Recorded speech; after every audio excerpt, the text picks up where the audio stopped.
a ṣe ìkẹ́ àti ìgẹ̀ fún wa síwájú wa Muhammad sallallahu alaihi wasallam ẹni tí Ọlọ́run bá rán pẹ̀lú mọ̀nà. Ọlọ́run bá sọ nǹkan Ọlọ́run innaka la tahdi ila siratil mustaqim. Ìwọ náà mọ júwe ọ̀nà mímọ̀ fún gbogbo ẹ̀dá pátápátá. Agbé ọdìdẹ rahmatan lil alamin. Ọmọ jẹ́ ìkẹ́ fún gbogbo àgbáyé pátápátá ni. Ìkẹ́ Ọlọ́run àti Ọlọ́run ọba fún ọbẹ̀ lórí Ànábì sallallahu alaihi wasallam àti gbogbo àwọn sàhábà rẹ̀ tí wọ́n bá lùgbà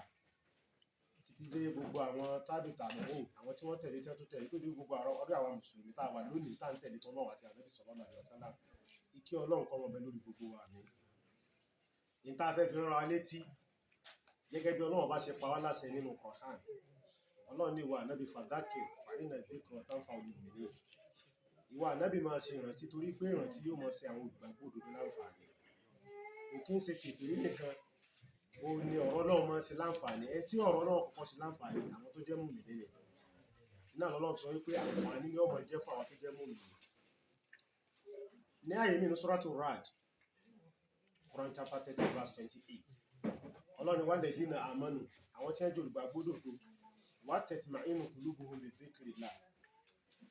Àwọn tí wọ́n jẹ́ olùgbàgbọ́ òdodo iṣẹ́ ọmọ Ọlọ́run wọ́n máa fi ọkàn ara wọn balẹ̀ pẹ̀lú ìrántí Ọlọ́run ni. Ọlọ́run ní àlà bi dhikrillahi tatma'innul qulub. Ẹ tẹ́tí kẹ́ gbọ́ ní tó lè máa mú ìfọkànbalẹ̀ wá fún èèyàn kò í ṣe nǹkan kan àyàfi ìmọ̀ gbọ́ ọ̀rọ̀ Ọlọ́run ọba. Ó mì pé tí ìpayà bá ń bẹ lọ́kàn èèyàn tàbí ẹ̀rù ń bá èèyàn ibi tó yẹ kéèyàn máa lọ kì í ṣe ibi kankan bí ó sì pé èèyàn máa dọ́tí ọ̀rọ̀ Ọlọ́run pẹ̀lú àyà yẹn. Ọlọ́run sọ ní Suratul Anfal Ọlọ́run innamal mu'minun àwọn tó ń jẹ́ olùgbàgbọ́ òdodo alladhina idha dhukira Allahu wajilat qulubuhum. Òun náà ni àwọn tó jẹ́ pé nígbà tí wọ́n bá rántí Ọlọ́run ọba lẹ́gbẹ̀ẹ́ wọn wajilat qulubuhum ọkàn wọn máa ń gbọ̀n ni. Kì í sáwọn tó jẹ́ pé nígbà bá rántí Ọlọ́run ọba lẹ́gbẹ̀ẹ́ wọn máa ń rẹ́rìn. Rárá ọkàn wọn gbọ̀n torí pé wọ́n ṣe kí wọ́n bẹ̀rù Ọlọ́run. Ọlọ́run ni wá ìzátù lè yàtì àlẹ́mì àyàtì tí wọ́n bá káyọ̀ Ọlọ́run ọba fún ẹ̀zà dáti wù ìmáàna Ọlọ́run ọba ìmáàni wọ́n máa ṣe kí ni ìmọ̀ lékún ni. Ọlọ́run wà láàrọ̀ bí i yatawakkalun ọ̀dọ̀ Ọlọ́run ọba àlékẹ́ ọlá nìkan ní ẹgbọ́kànlé. Èyí tá a fẹ́ fi rán wa létí lè ní òun náà ni àdìsí kan nínú àdìsí Ànábì sallallahu alaihi wasallam. Àdìsí tí àbí Hurairah tó gbà wá tó jẹ́ pé àdìsí tó gbajúgbajà ni. Àdìsí tó sahih ni. Ó wà nínú Bukhari sì tó wà nínú Muslim. Ànábì sallallahu alaihi wasallam Ànábì ní àwọn èèyàn méje kan a fẹ́ ròyìn wọn fún wa. Ànábì sallallahu alaihi wasallam pé as-sab'a àwọn èèyàn méje kan bẹ yadhluhumullahu yawmal qiyamah. Inú ẹgbà wa mi wọ́n ní yadhluhumullahu yawma la dhilla illa dhilluhu. Ọlọ́run ọba àlékè ọlá yóò dá gàgá kan bò wọ́n níjọ́ gbéǹde àkíyàmọ̀. Yawma la dhilla illa dhilluhu ní ọjọ́ tí ò ní sí bòjì kankan àyàfi bòjì Ọlọ́run ọba àlékè ọlá. Àdìsí yìí agbẹ́bá sọ fún wa àdìsí àbí Hurairah ló sọ àdìsí náà wọ́n gbà wá látẹ̀lú Ànábì sallallahu alaihi wasallam. Àbí Hurairah ìkan lára àwọn sàhábà Ànábì sallallahu alaihi wasallam tó gbajúgbajà ní òun náà ló tún gba àdìsí tó pọ̀ jù wá ní àdìsí Ànábì sọ. Wọ́n ń pè ní orúkọ ẹ̀ ń jẹ́ Abdurrahman bin Sakh. Àdìsí tá à ń sọ̀rọ̀ rẹ̀ Ànábì sallallahu alaihi wasallam ń sọ ẹ̀rù ìyàwó èèyàn méje kan. Tó bá dijọ́ gbéǹde àkíyàmọ̀ kọ̀ǹdíṣàn tí gbogbo wọn wà lọ́jọ́ náà lọ́hùn àwọn méje yìí àwọn ó kú ònú hílàhílo torí pé kọ́lọ́ ọbọ̀ tó ṣèdájọ́ ń jọ gbéǹde àkíyàmọ̀ á wà nínú kọ̀ǹdíṣàn kan. Kọ̀ǹdíṣàn náà ni wípé bàbá ò ní mọ ọmọ ò ní mọ bàbá ọkọ ò ní mọ ìyàwó rẹ̀ bó ṣe nífẹ̀ẹ́ rẹ̀ tó lé ayé. Bákan náà ó ń kálukú tiẹ̀ ọ́ bánjọ́ náà ni. Àwọn èèyàn méje kan Ànábì sallallahu alaihi wasallam ni wọ́n wà ní òbòjì. Káwo bí Ànábì sallallahu alaihi wasallam ṣe mú ọ̀rọ̀ yẹn wá. Ànábì ní ọjọ́ ọ̀gbìndà kìámà yawma la dhilla illa dhilluhu ní ọjọ́ tí ò ní síbòjì kankan àyàfi bòjì Ọlọ́run nìkan. Tá a bá fẹ́ sọ gbólóhùn tá a sọ yìí a ní túmọ̀ rẹ̀ sí ti mú sí tú yẹn. Ìtumọ̀ tí ó jẹ́ náà ni pé ibòjì kan tí ó wà níjọ́ náà lọ́hùn bòjì Ọlọ́run nìkan ni. A ní sọ pé kò tún ní mọ sí bòjì mìíràn. Bòjì kan tí ó wà òun náà ní kíni òun náà ní bòjì ibi tí Ọlọ́run bó fi kò sẹ́lòmíì tó tún lè lágbára nínú àwọn ànábì nínú àwọn màláíkà láti lè fi yẹn sí bòjì kankan níjọ́ náà lọ bí òsìtọ́ Ọlọ́run bá lékè ọlá bí túmọ̀ ọ̀rọ̀ yẹn ṣe rí nìyẹn gẹ́ẹ̀ náà la fi máa ń tú ọ̀rọ̀ yẹn sífà tí ọ̀rọ̀ yẹn gbà wá ó náà ní sífà la ilaha illallah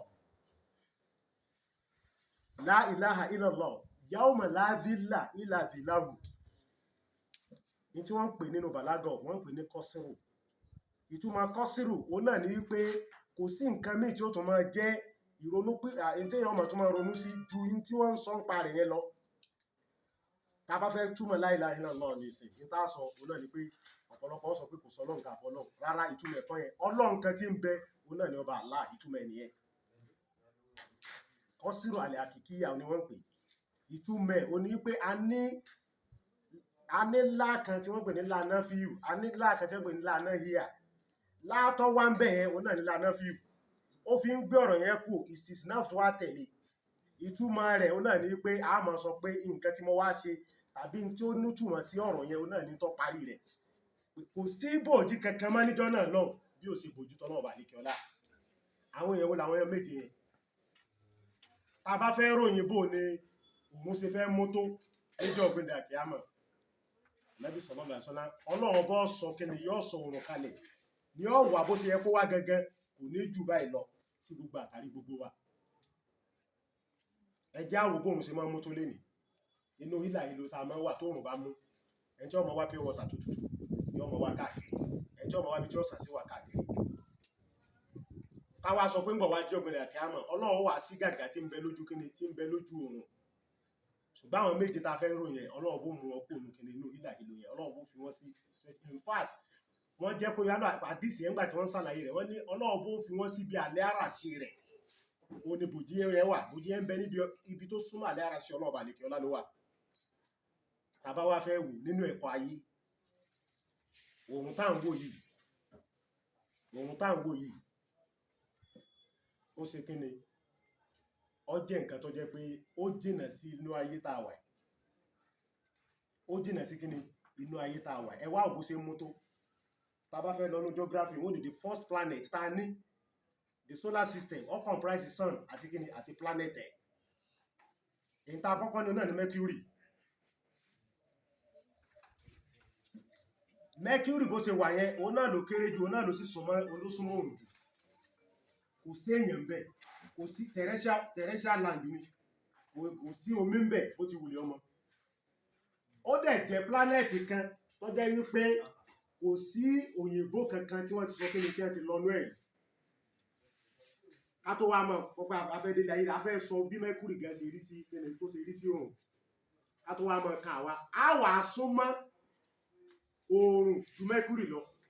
Mercury is 58 million kilometer sí Oorun 58 million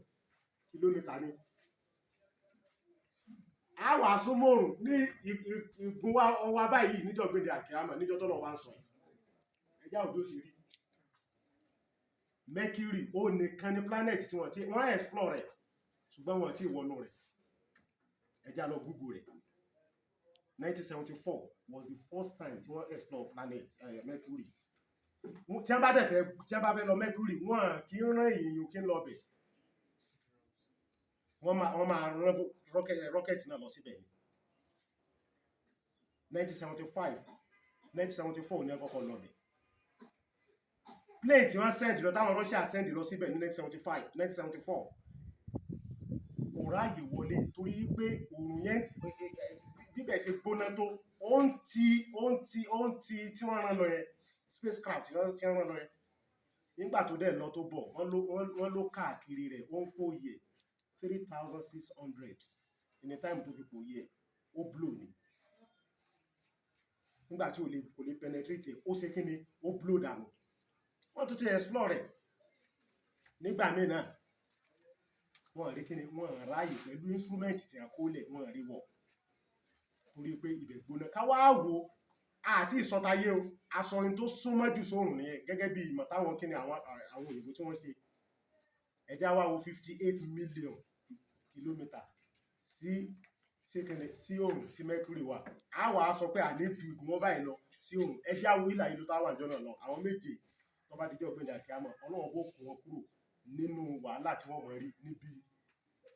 in tí òòrùn tí ó fi ojú àwọn èèyàn rí ẹni àkọ́kọ́ òun náà ni arákùnrin kan àrọ́jùlù, òun náà ni ìmáàmù àdìlù, òun náà ni ìmáàmù kan tó jó déédéé. Kéèyàn tó jẹ́ aṣíwájú lónìí tí ó jẹun déédéé ó gbọ́dọ̀ wò kọ́sí ànábì sallallahu alaihi wasallam. Wọ́n jẹ́ kó yé wa àwọn èèyàn mẹ́rin kan òun náà ni àwọn tí wọ́n pè lò déédéé nínú àwọn sàhábà gan tí déédéé wọ́n pọ̀ jù, àwọn náà ní kí ni ó láfa ọ̀rọ̀ ṣe Abubakar, Umar, Uthman àti Ali.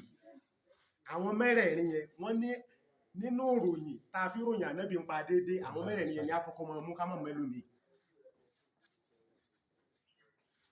Kí ni ìṣesí wọn? Ìṣesí wọn náà ni pé wọn kì í sojú ojúsàájú. Ìmáàmù ẹ̀ tá bá ti fi ṣe aṣíwájú tàbá gbé ipò kan lé lọ́wọ́ tàbọ́ jẹ́ ìmáàmù mọ́sálásí tó wá jẹ́ pé Ọlọ́run kádàrá ó sí lẹ́ni tí ó sojú sàájú, òun náà yọ wà ní abẹ́ ìbòjì níjọ́ tí ò lè sí ìbòjì kẹta ìbòjì ọlọ́wà abẹ́ àlẹ́ àrẹ̀ ṣe ọlọ́wà